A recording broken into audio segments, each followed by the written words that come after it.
кӯдакҳое ки аз пешоб танқисӣ мекашанд ва тез пешоб мекунанд, пас ин мушкилӣ ҳаст. Ба шумо шифофармо Сисит Нуриёзов тавсия медиҳад, ки шумо метавонед ин мушкилиро ҳал кунед.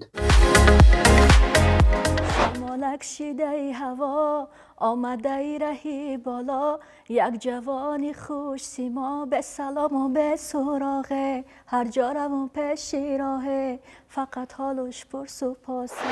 سلام به همه شما دوستان و مخلصان سامانه فرهناز لایف. همه شما را به کار دعوت میکنم. کار در شرکت اتمی. در این شرکت کار به نهایت آسان است. شما هر ماه بار خریداری نمی کنید و این چنین بارها را خانه به خانه گرفته نمی گردانید. محصولات های این شرکت به نهایت صفت بلند دارد و کفالت می دهد برای بیماری های شما. شامپون برای قبض کردن موی سر، برای نریختن موی سر و برای برآوردن موی سر.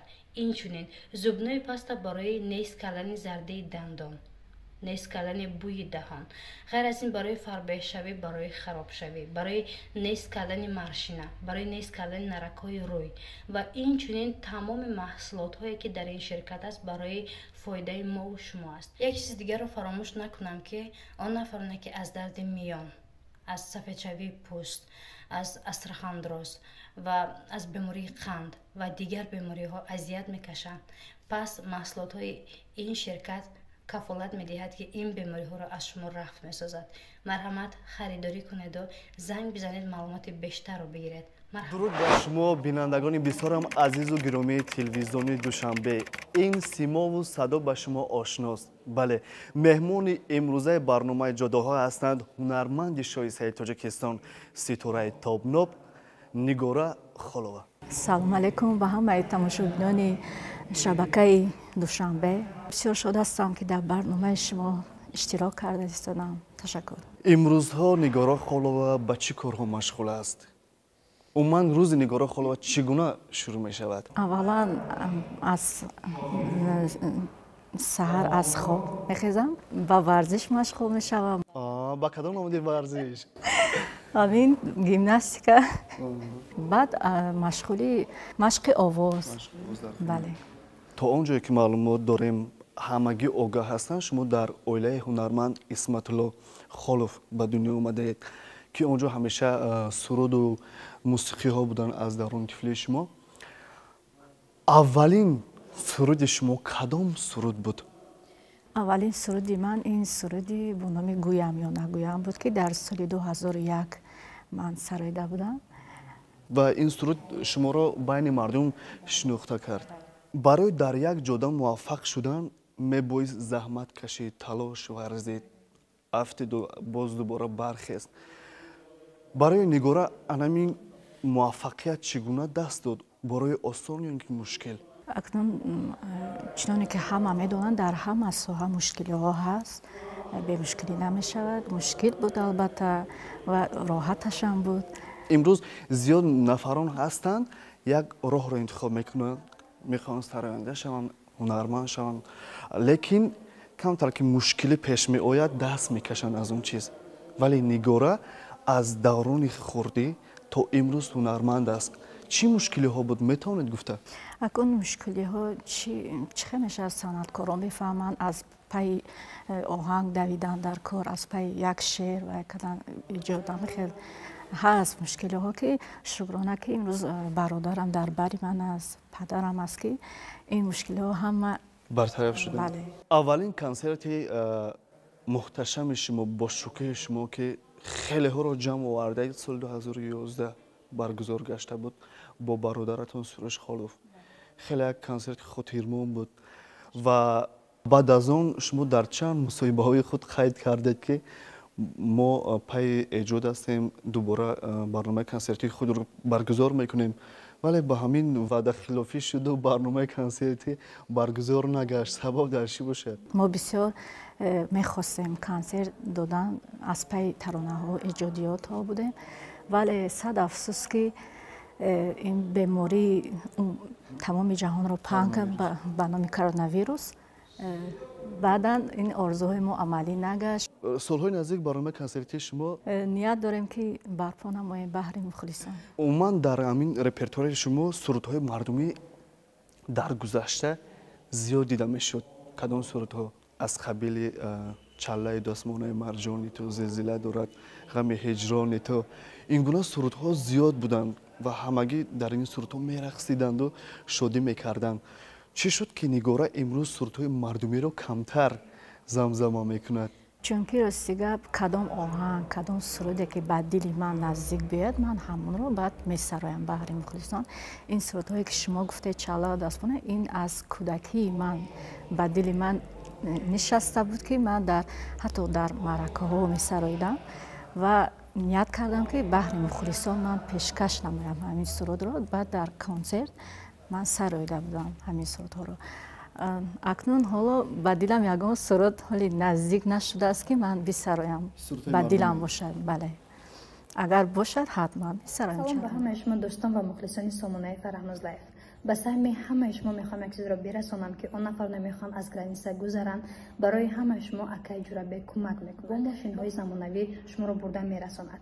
ва ногуфта намонад ки ман тӯли 7-8 моҳ аст ки бо ин нафари Акай Ҷурабек шартнома дорам ва то ин ҷониб ягон нафаре ки аз граница гузаштааст шикоят накардааст. пас он нафар намехоҳанд ки аз граница гузаранд, нависанд, занг бизананд, бо нархи арзон, бо мошинҳои замонавӣ, бо документҳои пурра шуморо бурда мерасонад. чӣ мешавад ки биравем ба анамон замони гузашта ва анамон суруди мардумиро як 4 мисраашро, чун инҷо бинандагон бо шавқу бо завқ нигора холавора тамошо доранд, фикр мекунанд ки мунтазир ҳастанд ки ин сурудро нигора сарояд, зеро ки як суруди хеле зебо аст. бале, чаро на. чалаю дастпонаю марҷони ту, зилзила дора ғами ҳиҷрони ту. нигора як чизро мо мушоҳида кардем, шумо на бо ҳар кас дуэт месароед. ҳамаи сурудҳои шумо, сурудҳои дугонаи шумо бо бародаратон Суруш Холов аст. вале шумо якбора дуэт нев суруди чоргона сароидед бо Нигина Амоқулова, Моира Тоҳирӣ ва Мадина Ақназарова ва худи шумо дар он ҷо ҳастед. суруд ном гирифтааст ҳамбастагӣ. ва ин чӣ гуна ба шумо даст дод? азбаски мавзӯъ дар бораи дӯстию ватан буд, албатта ман рад накардам, чунки барои ватан чӣ қадар бисароем кам аст. ман баъд сароидам. фикр мекунам як чизи хуб баромад. аз мушоҳидаҳои шумо чӣ гуна буд назари мардум? дар ин бора ҳарф мезаданд? писанд омада буд ба мардум, мегуфтанд агар ҳар нафарро ки ошиқ бинем ё ки ғамгин бинем ё ки аз зиндагӣ дилмонда бинем, дилсард бинем, рӯ меоварам ба сурудҳои Нигора Холова. аз дарди дили мардум ҳаракат мекунам бисароям, чунки бисёр мебинам хай мушкилиҳо ҳаст, дар бисёр мушоҳида карда мешавад. ҳаракат мекунам ки аз дарди дили мардум ба зиндагии ман тааллуқ надорад. барои Нигора Холова зиёдтар бо кадом оҳангсозон, шоирон ҳамкорӣ кардан хушоянд аст? аз оҳангсозон Даврони Раҳматҷон ҳамкорӣ дорам ва Фарҳод Зикиров. шоирон чӣ? шоирон устод Муҳаммад Ғоиб ва шоираи Раҳимҷон. солҳои охир Нигора Холова сурудҳои ғамгинӣ неву сурудҳои шуху ошиқона зиёд месарояд бо стайли эронӣ ва яке аз онҳо сурудҳо Шамолак ном гирифтааст. хеле суруди сербинандатар аст. ин пешниҳоди кӣ буд? ин пешниҳод аз як мухлиси аз хориҷи кишвар буд ки аз ман хоҳиш намуд ки ҳамин оҳангро, ҳамин шеърро ман бисароям. шеър оҳанг аз як нафар? бале, аз як мухлиси хориҷи кишвар буд. ва шумо матнро дидед, ба шумо писанд омад? бале, ба ман писанд омад ҳам оҳанг, ҳам матн ва хостам пешкаши мухлисон гардонам. Нигора имрӯз хушбахт аст ва хушбахтиро уман дар чӣ мебинад? хушбахтиро ман мебинам дар ободии ватан, хушбахтиро мебинам дар солимии оила, дар солимии фарзанд мебинам. фарзанди шумо имрӯз чанд сола мешавад? чӣ ҳолу аҳвол дорад? ба фикрам номаш Амира буда? бале, 7 сола аст, синфи 1 меравад мактаб. бале, мактаб меравад, мебиёяд. در آینده کی شدنی است این گونه سوال ها میشه در اویلا که بله میپرسم کی شدنی هستی حالا که خورد است نه آنقدر. اگر اول جوده شما رو انتخاب کند شما اجازه میدید با امیر بله چرا که نه. بله دستگیری میکنه شما؟ بله چرا که نه. سلامت باشید. امروز ها مشاهده میکنیم نگاره هنرمندان در یک سال یک دو سرود مادر یا اینکه پدر میسرویند. وقتی ما با رپرتوار شما اهمیت دادیم مشاهده کردیم تنها در زمان طفلی یک سرود مادر سراییدید ولی تا امروز یگان سرود مادر پیشنهاد نکردید. سبب در چی باشد؟ بله درست خیر کرده. در زمان طفلی من بسیار میسرودم در باره مادر. حاضر وقتان نه ولی نیت دارم از پای همین هستم در باره مادر من پیشکش مخلصان میگردونم یک ترانه خوب. زمان طفلی برای هر یک نفر این دوران طلایی است بر نمیگردد ولی خاطرهاش خیلی شیرین است. از دوران بچگی طفلی نگاره چه خاطره های شیرین دارد که اینجا بهر بینندگان قصه کند؟ اکنون چنانی که میدونیم سالی نو آمده است میخواهم که از سالی نو من یک قصه از کودکی ها یاد بیارم. وقتی که سالی نو میشد در خانه با اهل خانواده یا ارچه سالی نوی میساختیم.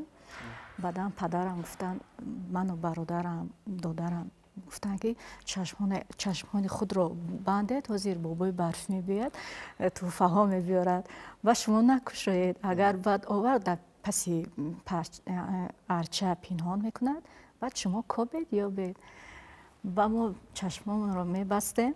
پدرم خودش میومد توفه ها رو در پسی ارچه پنهان میکرد اکنون میگفت کشید کابید و ما کشیده میکفتیم که پدر توفه ها را میگرفتیم بسیار شاد میشدیم که بابای برفی بله بابای برفی آورد چرا خودش نیست میگفتم وای توفه ها را ماند و خودش باز رفت دیگر خانه باید توفه باید ببرد. گفتم خیلی ما به حد خرسند میشدیم یک لحظه های شیرین بودم وقتا. باوری بود که بابای برفی هست؟ بله باوری داشتیم که بابای برفی هست توفه میبیارد. غمگین نمیشدید که مقصد بابای برفی رفت گفت؟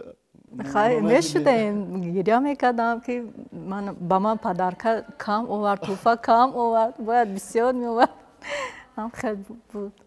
نگاره خالوه اگر سراینده هنرمند نمیشد کدام کسب دیگر رو انتخاب میکرد؟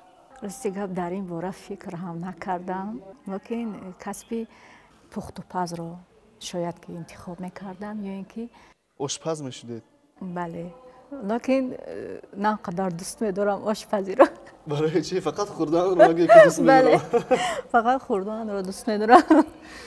آشپزی گفتید اگر میرفت و آشپز میشدید کدام زیادتر کدام نمود خوراک‌های ملی رو امروز آماده میکنه شما؟ بسیارتر آش پلو رو دوست میدارم. تنها آش پلو؟ بله همون آش پلو رو من میتوانم ترجمه آماده کردن شد. تنها آش پلو؟ نه میتونم از خوراک‌های ملی که گفته آش پلو رو خوب میتونم. آماده میکنه در خونه؟ بله. برای اعضای بله. زیادتر لحظه هایی که فارغ از کار هستید چگونه سپری میکنید؟ بچین خانه نگاهبین فرزند فکر میکنم یگام همین زن در خانه بیکار نمیشینه. بیکار نمیشه. بله کارا زیاد هستن غیر از سرایندگی. زمانی بود که نگاره از چیزی و از کسی افتخار میکرد؟ بله زمانی بود که من عنوان گرفته بودم از پیشوای ملتمان افتخار کرده بودم. عنوان خدمتشویسته؟ بله افتخار از وطن خود میکنم. خب نگاره اینجا اساسا میرسیم به فرجام برنامه. در آخر برنامه من فکر میکنم که یک سرود رو پیشنهادی بینندگان میکردید و بعد از اون فکر میکنم با برنامه حسنی انجام میبخشیدیم. به تو چه بیتابم من امیدی بربادم من یه دنیا فریادم من تو رو که میبینم عاشق و دیوونم تو رو که میبینم عاشق و دیوونم تو با اون چشم سیاد خوب نگاه خونه دلم را ویران میکنی. تو با موهای پریشان و رها منو سرگشته و حیران میکنی. باز دلم اسیر عشق تو شد، عمر من همه به پای تو شد.